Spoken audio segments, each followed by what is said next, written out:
So it feels like we have fixed the issue of synchronization by using this synchronized keyword. But there are a few inherent problems with this particular approach. The approach that we are talking is using the synchronized keyword at the method level. So in order to understand what are those problems, let's first understand how does the synchronized keyword work in Java. So first thing is, let's understand the monitor locks. So each object in Java is associated with a monitor, which is a mutual exclusion mechanism used for synchronization. So when a thread enters a synchronized block or a method, it attempts to acquire the monitor lock associated with the object on which the synchronization is applied. So imagine that there is a shared room. That room could be used by just one person at a time. Then you have to enter inside the room using some sort of lock. You use the lock, you open the door, you go inside, and then once you come out, you release the lock. You hand over the key to someone else who wants to make use of the room next. Likewise, in every Java object, we have this monitor lock, which is also sometimes called as the intrinsic lock, which needs to be acquired by the thread which wants to make use of the synchronized block or the synchronized method or the critical section. When a thread enters the synchronized block or method, it attempts to acquire the monitor lock, and if the lock is available, the thread acquires the lock and proceeds to execute the synchronized code. So what do we mean by the lock is available? Well, what it means is no other thread will be currently holding that lock. So if the lock is not available, that is another thread is holding that lock, then the thread enters a blocked state and it has to wait until the lock becomes available. The second step of this process is releasing of the monitor lock. So when thread exits, let's say the thread is going to exit after this execution is completed, it has to release the monitor lock, and thus it allows other threads waiting for to acquire the lock and to proceed with their execution. So the monitor lock used by the synchronized keyword is sometimes referred to as the intrinsic lock or the monitor lock of the object instance. Each object in Java has its own intrinsic lock, and the synchronized keyword acquires and releases this lock implicitly when used at the method level or in the synchronized block. So what is the problem exactly if we use this synchronized keyword at the method level? So the first problem is that it's a kind of coarse-grained locking. So when we use synchronized at the method level, it applies the lock to the entire method body. Even though in this case our method body is just a one line, but in actual code base it could span to multiple lines. So essentially what you are doing is you are blocking any other thread from entering that particular method when you have applied the synchronized block on that particular method. But your critical section could be just 2 or 3 lines. So in that sense, it does not make sense to block an entire method which could probably, let's say, have 30 or 40 lines, right? So that is the first problem with using the synchronized keyword at the method level. And needless to say, this leads to reduced concurrency and performance bottlenecks. And the second thing is kind of related to the first issue itself. So when synchronized is used at the method level, we lose the fine-grained control needed in the more complex scenarios. So for example, you might want to synchronize only a specific section of the code within the method, or you might need to synchronize multiple methods together as an atomic operation. Using method level synchronization, you don't have this granularity level. And the third issue is, let's say when a subclass is overriding a synchronized method from its superclass, it must also explicitly declare the method as synchronized if it wants to maintain the synchronization behavior. And the failure to do so can lead to unexpected behavior and potential synchronization issues. So you see, there are multiple issues with the synchronized keyword when we use this at the method level. So let's understand this with some code example. In the same code, let me do some refactoring. Let's call this as counter1. Let's create another variable. Let's call this as counter2. And let's call this as increment1 and this as increment2. And what we can do next is we can duplicate this method and let's call this as increment1 and it's going to increment the counter 1. Let's call this as increment 2 and it's going to increment the counter 2.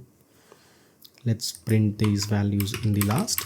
So counter 2. So from the functionality perspective, it's surely going to work fine. So counter 1 will be 10,000 and counter 2 will be 10,000. Let's run it and confirm. Yeah, this is working fine. Let's rerun it a couple of more times to ensure that it's working as expected. So it's working fine, but there is a problem. So if you look closely, what we have done is we have used the synchronize at the method level.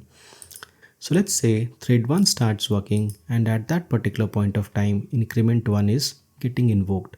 So thread 1 has acquired the lock to this particular code, this particular method, and it's working on counter 1. But if you notice, thread 2 has no business with counter 1, right? Because it's going to operate only for incrementing the counter 2.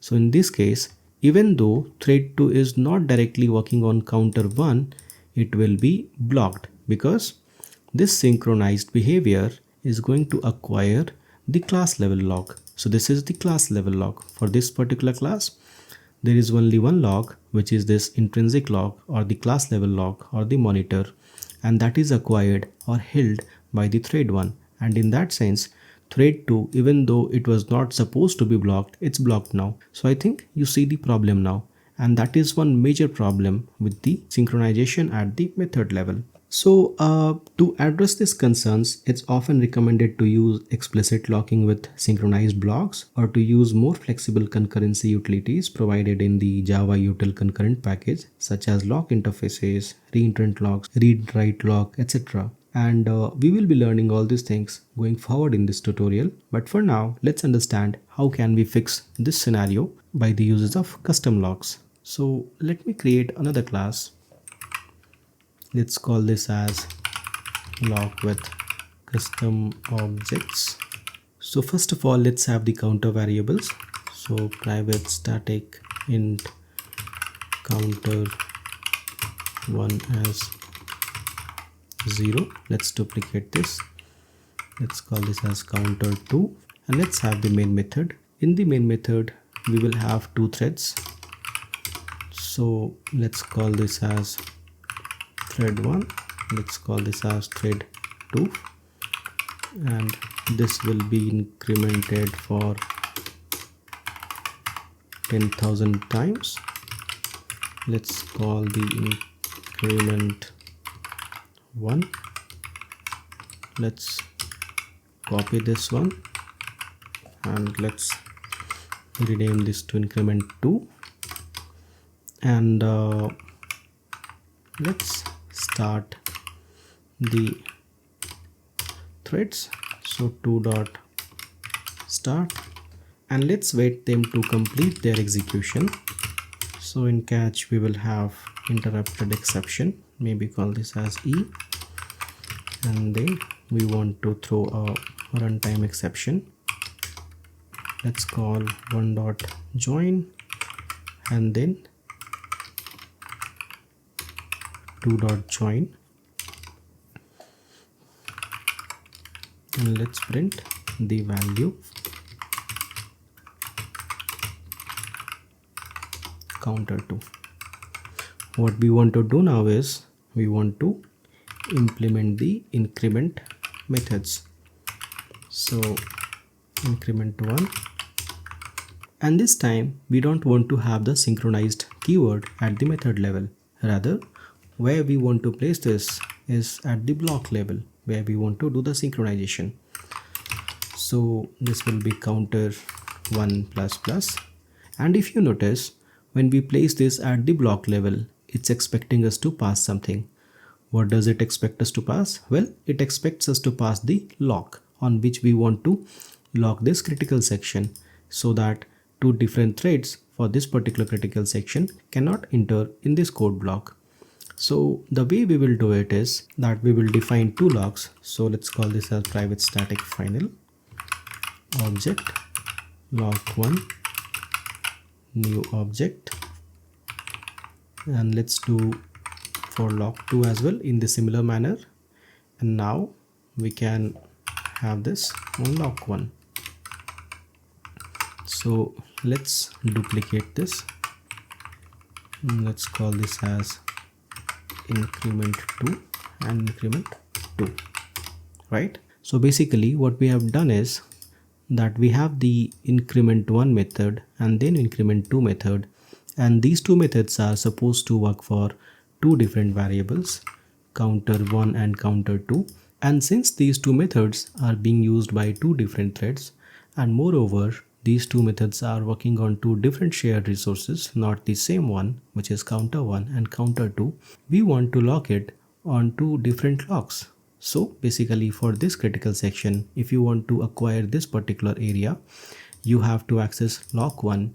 If you want to acquire this particular area, you have to access lock 2. And this is how we have decoupled, we have separated out the concerns for these two different threads, thread 1 and thread 2. So this is how we make use of the synchronized keyword at the block level and fix the issues with the users of synchronized keyword at the method level. But having said so, it's not a rule, rather it's just a guidance or a general opinion. But if in your case, if your method happens to be quite a short one and does not have any other implementation, and moreover, let's say the entire method block is itself the critical section, then in that case, you can go ahead with the method level synchronized keyword as well. But more often than not, this is not the recommended approach. Rather, you should explore the option of going with the synchronized block itself.